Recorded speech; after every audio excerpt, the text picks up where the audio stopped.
ओम श्री सद्गुरु परमात्मने नमः।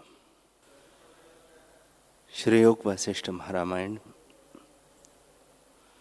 निर्वाण प्रकरण सर्ग 133। भूषुंडी जी बोले, हे विद्याधर, यह ज्ञान जैसे उत्पन्न होता है सो तुम सुनो। ब्रह्म विद्या शास्त्र के सुनने और आत्मविचार से यह उपजता है। उस आत्मज्ञान रूपी अग्नि से संसार रूपी वृक्ष को जलाओ।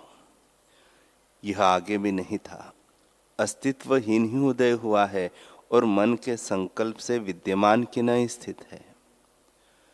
जैसे पत्थर में शिल्पी कल्पना करता है कि इतनी पुतलियां निकलेंगी, सो हुई कुछ नहीं, वैसे ही मन रूपी शिल्पी ये विश्व रूपी पुतलियां कल्पना में लाता है। जब मन का नाश करोगे तब संसार भ्रम मिट जाएगा। आत्मविचार करके परम पद को प्राप्त होंगे और अपना रूप परमात्म रूप प्रत्यक्ष भासित होगा। ऐसे अहंता को त्याग कर अपने स्वरूप में स्थित हो। हे विद्याधर, यह संसार रूपी वृक्ष अहंता रूपी बीज से उपजता है। उसको जब ज्ञान रूपी अग्नि से जलाओगे तब फिर यह जगत न उपजेगा। यदि उसको विचार करके देखिए तो अहम त्वम नहीं रहता। हे विद्याधर, यह अहम त्वम मिथ्या है। इनके अभाव की भावना करो, यही उत्तम ज्ञान है। हे साधो, जब गुरु के वचन सुनकर उनके अनुसार पुरुषार्थ करे तब परम पद को प्राप्त होता है और जय होती है। हे विद्यारूपी कंदरा को धारण करने वाले, पर्वत और विद्यारूपी पृथ्वी को धारण करने वाले शेषनाग, यह संसार एक आडंबर है। उसके सुमेरु जैसे कई खंबे हैं जो रत्नों की पंक्ति से जड़े हुए हैं।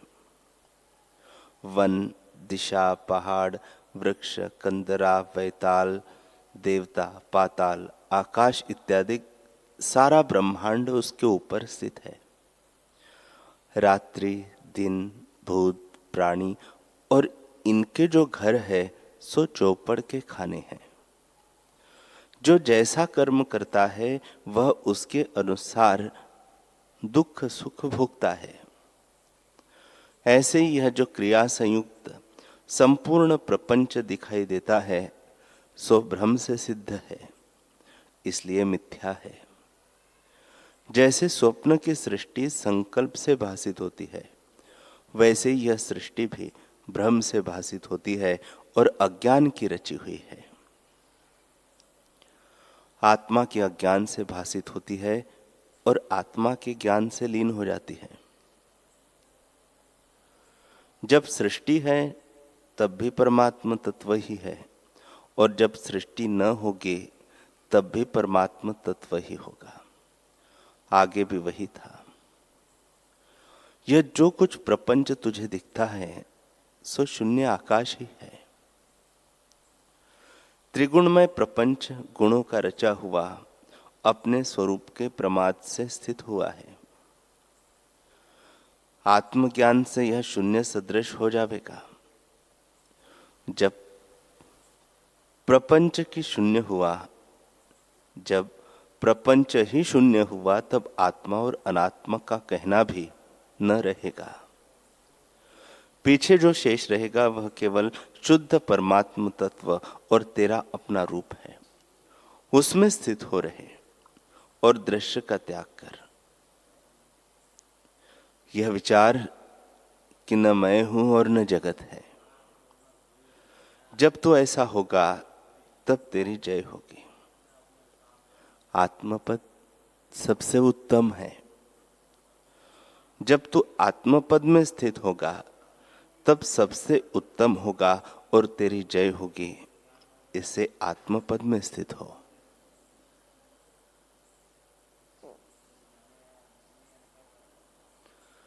भुषुंडी जी बोले, हे विद्याधर, यह प्रपंच भी आत्मा का चमत्कार है। आत्मा शुद्ध चैतन्य है जिसमें जड़ और चेतन स्थित है। वह सबका अधिष्ठान है। वह सत्ता मात्र तेरा अपना रूप है। वह अहम त्वम शब्द अर्थ से रहित आत्म तत्व मात्र है, पर सत्य स्वरूप होकर असत्य की भांति स्थित है। हे विद्याधर, तू इस जड़ और चेतन से अबोध हो रहे।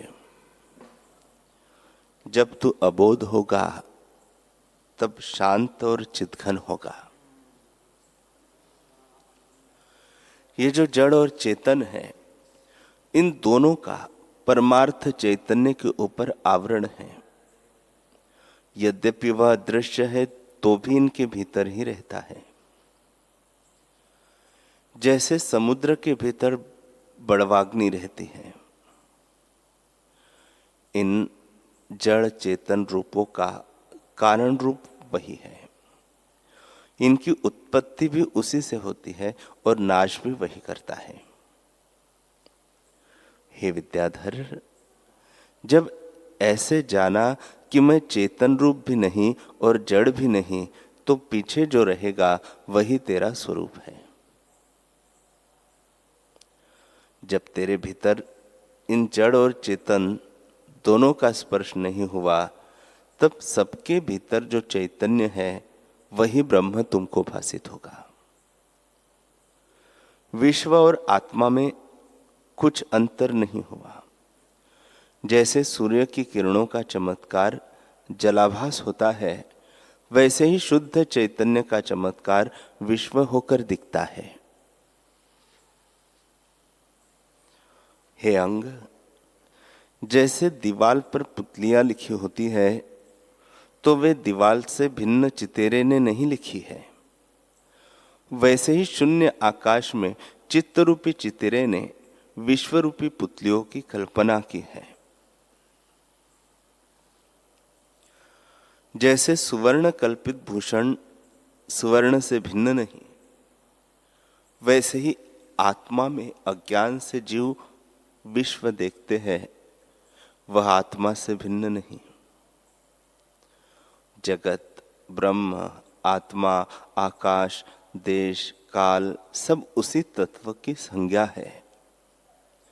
वही शुद्ध चैतन्य आकाश है जिसका चमत्कार ऐसे स्थित है।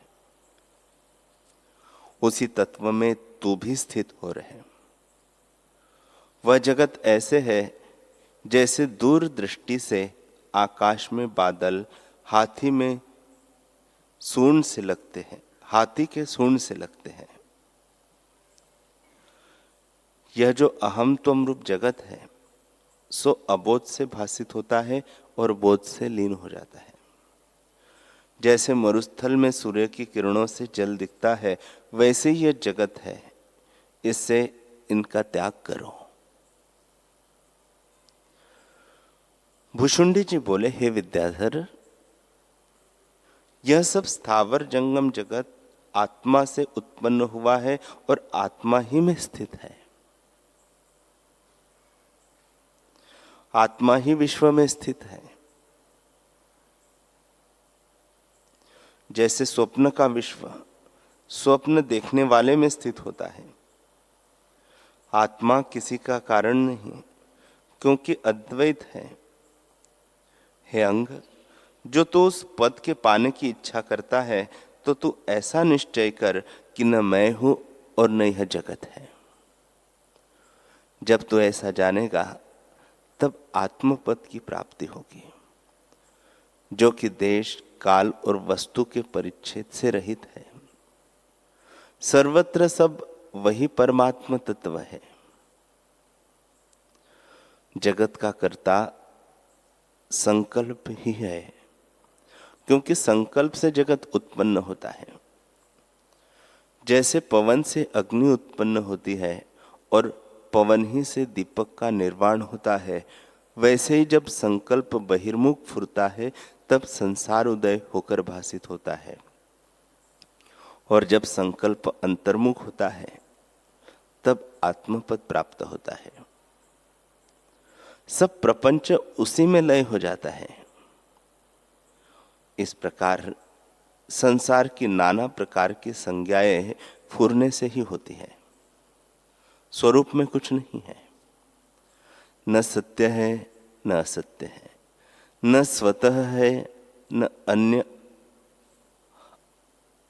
अन्य से है। यह सब कल्पना मात्र है। सत असत और स्वप्न अन्य का जब अभाव हुआ तब वहां अहम तुम कहां मिलेंगे? वह है ही नहीं। बालक के यक्षवत ब्रह्मात्र है। हे साधो, जहां अहम तुम नष्ट हो गए वहां जो सत्ता बची वही परम पद है। जहां जगत का भ्रम है वहां वह विचार से लीन हो जाता है। वास्तव में पूछो तो ब्रह्म और जगत में कुछ भेद नहीं। नाम मात्र दो है, जैसे घट और कुंभ, परंतु भ्रम से नानात्व भासित होता है। जैसे समुद्र में उठने वाले आवर्त और तरंग जल से कुछ भिन्न नहीं और पवन के संयोग से उनके आकार भासित होते हैं, वैसे ही आत्मा में जगत कुछ भिन्न नहीं है। संकल्प के उठने से नाना प्रकार का जगत भासित होता है। हे अंग, संकल्प के साथ मिलकर चित्त जैसी भावना करता है वैसे ही अपना रूप देखता है। स्वरूप से कुछ भिन्न नहीं, परंतु जीव भावना से और का और देखता है। जैसे शुद्ध मणि के निकट कोई रंग रखिए, वैसा ही रंग भासित होता है, पर मणि में कोई रंग नहीं होता। वैसे चित्त शक्ति में कुछ हुआ नहीं, पर हुए कि नहीं स्थित है। इससे अपने स्वरूप की भावना करो और जड़ चैतन्य को छोड़कर शुद्ध चैतन्य में स्थित हो। जब ऐसे जानकर अपने स्वरूप में स्थित होंगे तब तुम्हें उत्थान में भी अपना स्वरूप दिखेगा।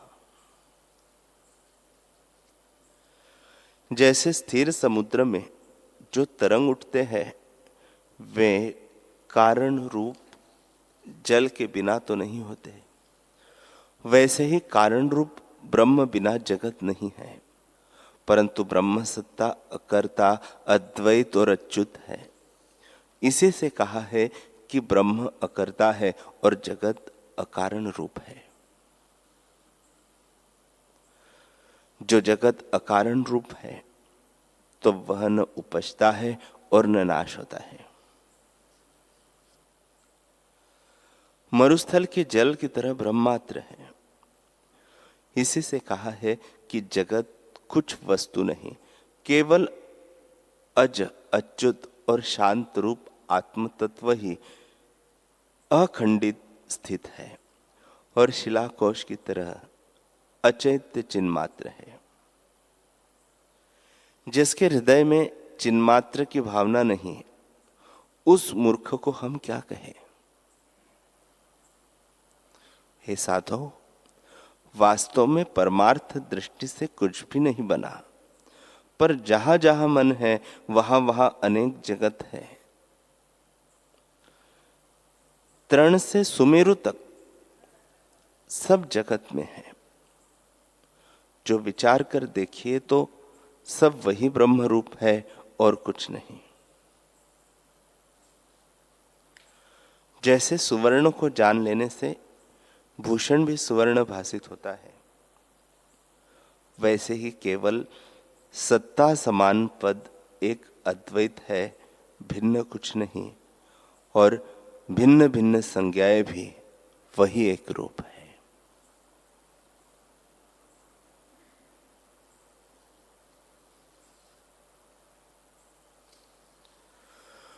हरि ओम।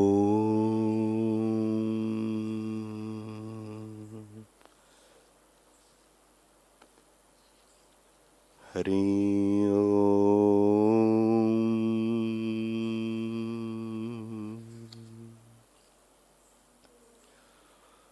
हरि ओम। ओम सहनाववतु सहनौ भुनक्तु सह वीर्यं करवावहै तेजस्विनावधीतमस्तु मा विद्विषावहै। ओम शांति शांति शांति। श्री सद्गुरुदेव भगवान की जय।